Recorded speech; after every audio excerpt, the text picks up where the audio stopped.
Chances are good that sugar is a bigger part of your daily diet than you may realize. The problem is Britain's sugar addiction. Are addicted to sugar. A tax on wholesale sugar and salt prices. Is sugar toxic?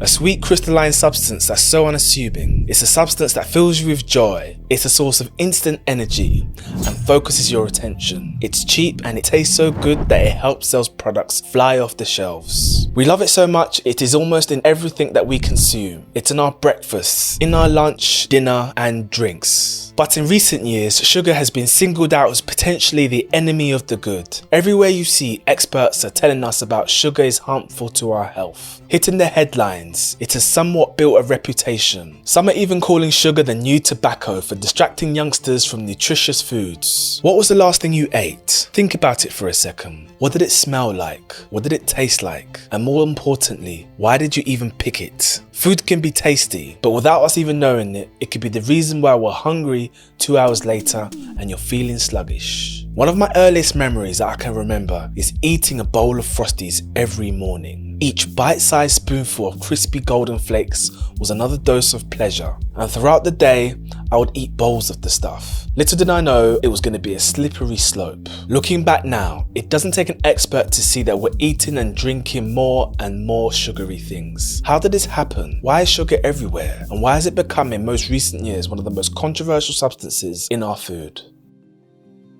The supermarkets are loaded with sugar-free alternatives to sugar. All of this can confuse us about sugar and our intake. And this is where our nutritional choices get influenced by marketing campaigns aiming to make money, but not about making you healthy. Their goal is to sell products, and they are misleading our choices, affecting our physical and mental well-being. And the retailers have realized this hedonic value of sugary foods, which is determined by the intensity of pleasure experienced by a person consuming it. And the bliss point has been identified as 10% of sweetness. It's the point which beverages are most pleasurable. Food retailers aim to keep their foods as close to this bliss point as possible, to stimulate people's desires to repeatedly experience the pleasure of consuming that food. And then there's imbalances in blood glucose levels. There are common causes of sugar cravings. Low blood sugar may trigger a craving for something sweet and bring those levels back up. If you go too long without eating, your body will start to seek out a quick source of energy. While satisfying your hunger now with something sweet may provide some immediate relief, it's unlikely to keep you feeling full until your next meal. I was one of those kids that would see adverts on TV with their mascots, and when I was out and about with my mum, I would instantly recognise the product, nagging her to buy it for me. For many years, this was my breakfast, Frosted Flakes. I would watch commercials and feel an immediate connection. This is one of the few memories I have of tasting something sweet. As a child, it was so heavily ingrained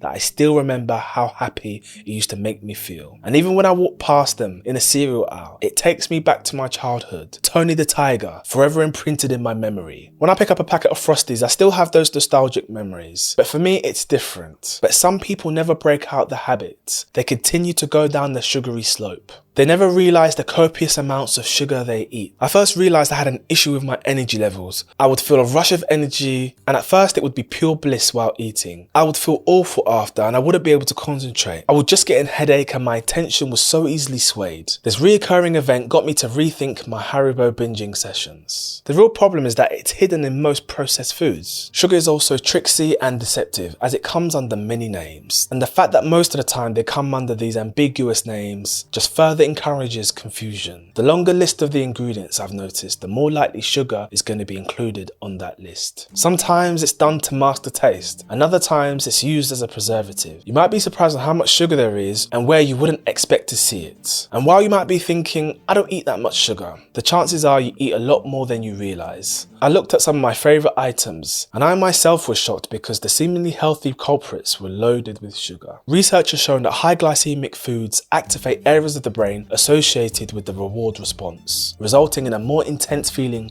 of hunger than low glycemic foods. Foods that can cause a rapid increase in blood glucose levels can create a stronger and addictive drive in the brain. The glycemic index is a method of classifying carbohydrate-containing foods based on how quickly they are digested and their potential for increasing blood sugar levels. Different types of carbohydrates are processed in the body in distinct ways. Some lead to rapid spikes and dips in blood sugar, while others result in slower, more gradual increases in declines. Changing your diet is hard. If your strategy involves thinking about sugar all the time, whenever you're shopping or eating, you're likely to fail. You'll also be miserable in the process. It's much more effective to come up with a few simple rules and habits that become second nature. Prioritize foods that don't come with a huge ingredient list. The aim here is whole foods. It's a simple but effective rule. Sugar was intended to be eaten in its natural form. On average, people in the UK don't get nearly enough fibre. The daily consumption on average is about half of what it should be. In the US, it's only about 5% of people who meet the daily recommended amount of 25 grams per day. So I'm choosing foods closer to its natural form. So instead of Haribo's, I'm opting for the orange. The goal here is to reset your palate because mine was set to highly sweet products. Remember, food is not bad in itself. It's the quantity and frequency that determines